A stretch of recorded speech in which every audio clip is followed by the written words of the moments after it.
what are we doing as a community that folks feel they have no resources? They feel that their life isn't valued and that they turn to certain things where they're harming their brothers and sisters within our community. So what does it look like?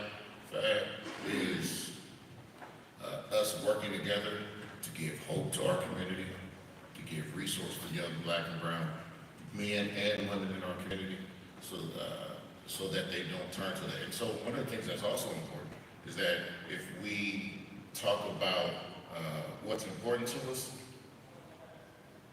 both in community and government, that we fund what's important to us, both within community and government. And so public safety looks like all of us. I know that there's a lot of police that believe that we are part of this thin blue line, and that's fake. So that's fake. In law enforcement, we should be in the community, interwoven within the community. We should be having conversations with folks within our community, lending a hand to someone that we see might be going the wrong path, working with folks that we know are in our community that, while they may not listen to us, they'll listen to them, and trying to figure out how we can build bridges. And so in order to improve public safety, we have to build bridges. We also have to acknowledge, at least on my end, on our end, those that wear badges and guns, the harm that we've done within our community, and trying to improve that. And you can't improve it until you acknowledge it and say, yo, these things have happened, and you gotta build from that. And so that's, I know I keep getting the 30 seconds, I see Fad putting her hand up, but I'm sure it'll come back to me at some point.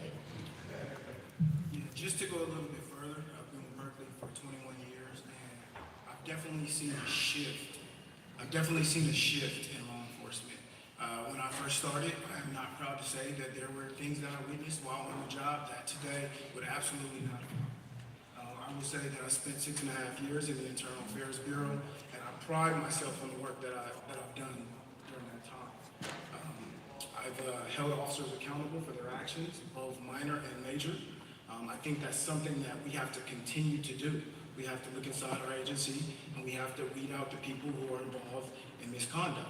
It's extremely important to continue to build those bridges and that trust with this community. When I get off work and I take this uniform off, I look just like you. And it's partly why I got into this profession, was that I too have seen the atrocities that have occurred as a teenager. There was an incident with me driving home one night, 19 years old, with a couple of friends. We get pulled over with what I believe was seemingly for no reason, and had our vehicle searched. And it was from that moment that I knew that something had to change. And so we have to break down the barriers and the walls of this uniform and work together on collaborations with you all. Because I am part of the community. It's not law enforcement versus the community. It's us together as a whole. That's right.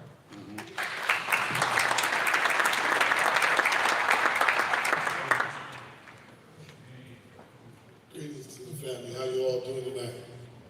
Today, how you all doing today? Okay. You know, it's a church, but it's not a funeral. So, my name is Brother Ron Muhammad.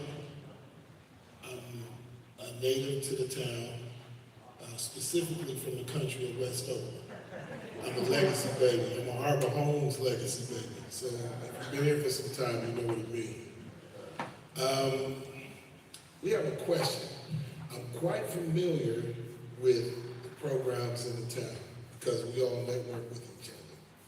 Lack of resources, it forces us to network with each other. Most of us, our programs are not necessarily based on the dollars. I mean, it helps to extend it, but if there's no dollars, we still want to create the programs. That's the natives.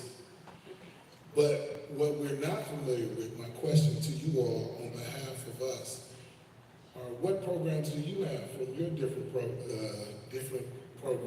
What do you produce? What programs do you have available that we may be able to interlink? And what initiatives that may be coming down the pipeline that those of us who are service providers may be able to tie in and collaborate with you all for the benefit of the community? That we don't know. We've got Juneteenth coming up, which is about the lack of communication. So we would like you to take the time to tell us about the initiatives that may be coming down and we may be able to help to partner with you. Thank you. So, yes, that's a great question. And, you know, being the sheriff of the county, I manage the jail situated in Dublin. We used to have two jails. One was in Oakland, one was in Dublin. We closed down the Oakland facility to save some money. So we have, since I've been in office, been able to start a more robust reentry program where we have individuals, instead of spending a whole lot of time in holding tanks, which is if you're at your worst and say you are either intoxicated under the influence of a substance and you're in a tank with a whole bunch of people, it's not a very good situation. So people will lash out and harm themselves or harm others that are in the same space as them. So what we've done is we've taken people in and we've created a reception center so that we can have focused, individualized attention to people, whether it be medical, behavioral health, programs and services. And this is something that we've been really lacking in for a number of years. And my ask of you is we have this opportunity for community-based treatment, community-based organizations to come in and really spend some time with people who are at their lowest once they come into custody, and we don't have too much of a turnout as I was hoping. So my ask of you is, if you are a service provider and you would like to either mentor or help us guide people to get some resources to them, I would like for you, and I open the doors to you, to come and take a tour of our jail and see where you can fit in as far as providing services, whether it's just keeping contact with somebody and holding their hand when they get out, because that's what we're lacking. We let people out and they're out in the world and they go right back to what brought them into custody. What we need is to fill those gaps, to make sure that people go from our doors out to either treatment service, to housing, to any kind of treatment program that would be beneficial for them to keep themselves out of custody. So that's my ask of you to our community, to help us build out our reentry programs in our facility, because my intent is for, if you come into custody, we're going to make your time meaningful. You're going to get pushed a whole bunch of programs, education, vocational programs, and we just started an apprenticeship program with our construction partners to actually have hands-on training inside our facility. They're learning how to use power tools, they're learning how to pour concrete, and these are skills that they will be able to use and actually walk into a job on the day that they get released. So I'm hoping that we can have somebody in the crowd that will reach out to me after this to see what they can provide in our jail. I got you. So I think at the Oakland Police Department, I know a lot of folks in this room are probably familiar with the PAL program, with the OK program, but a lot of those programs are self-selecting, right? And so there may be youth within our community that may not have the parental structure or guardian structure to involve them, and that they may not even have Wi-Fi to be able to sign up for things like that. But I think I see a gentleman in the back over to the right that runs Nick Jr., the National Institute for Criminal Justice Reform, but then programs like NOAB that are pulling the Neighborhood Opportunity and Accountability Board, pulling young men and women out of the juvenile justice system and connecting them with resources and diverting them from the juvenile legal system versus justice system, and actually providing them with restoration and healing so that they don't go through, so that they're not placed in our criminal justice system and then shuttled and essentially turned from young people who made mistakes to what the system would now look at as career criminals. So things like that, Ron, I think are extremely important for folks in our community that understand that are available.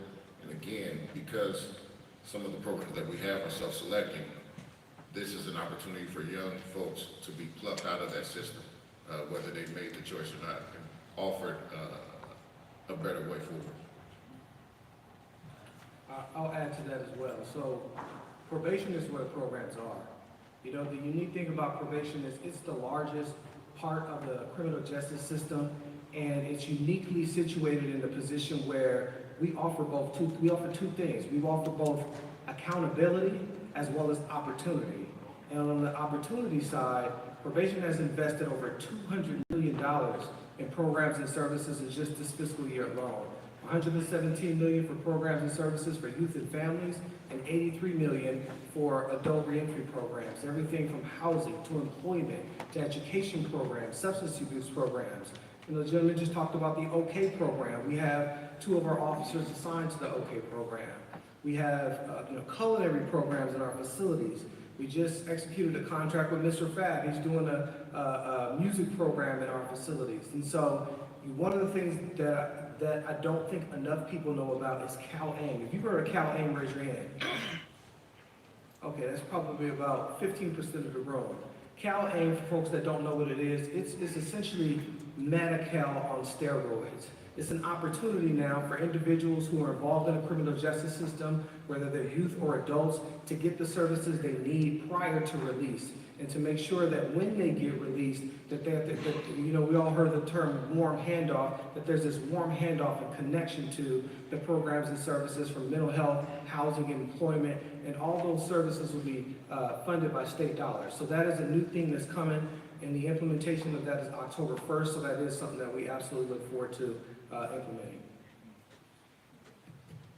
As far as programs in Berkeley, the city of Berkeley, through the Reimagining Public Safety Initiative, has invested allocated monies into violence prevention programs spanning from allocating funds to the Berkeley Youth Alternatives Group, to the McGee Avenue Baptist Church for Voices Against Violence, as well as wellness supporting for Berkeley High School students. There is a city gun violence intervention program that's about to be implemented here very shortly, in which the city is going to allocate $1 million to a local community-based organization to work with law enforcement to do community outreach for ceasefire and preventing gun violence. Thank you. See the questions. My name is Galen Logan. I'm also known as Kwame Asajifu. I'm the founder and director of Village Connect. And I am really, really, really happy to be here today. I see some familiar faces, and I see a whole lot more that I don't know. So that gives me hope, that gives me inspiration, and lets me know that I'm not working alone. Even though it feels like it sometimes doing this work, when we put our head down and we grind, it does feel lonely. It does feel like we on the island. And so this gives me a lot of encouragement. I think it would be fitting to send some more flowers to Supervisor Keith Carson for your years of service. Please.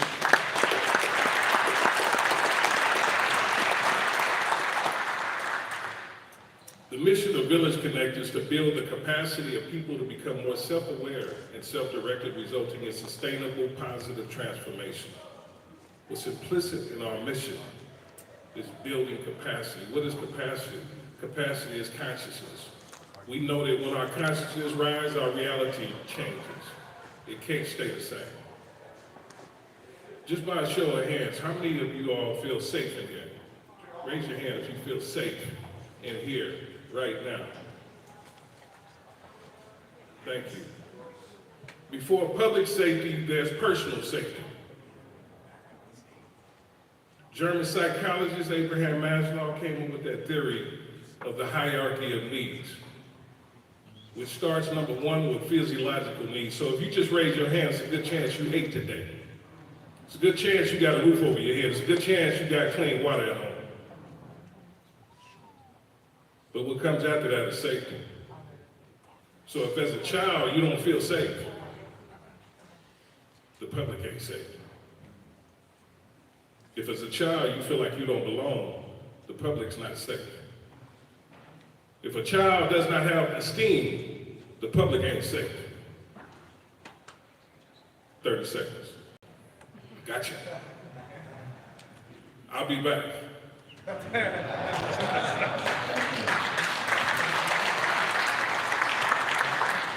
So the question I would like to pose to you all is, I want to pose the same question to all of you out here that does work in our community, with our children and with our families. Intergovernmental collaboration. Intergovernmental collaboration. When it works, it works. When it doesn't, it doesn't. I don't have to explain what that looks like. I think you all know what that looks like. I'm saying the same thing to us. When collaboration amongst us works, it works. When it don't, we know it. So I'd like to pose the question of if you can describe 3 strategies that you think would improve intergovernmental collaboration. Thank you.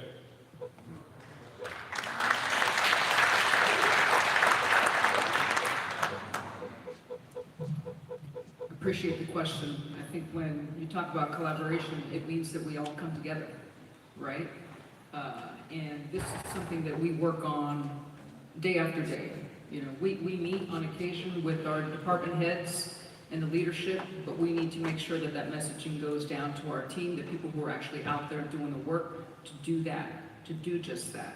Because we need to be involved, even though we all have different roles, we have a common goal.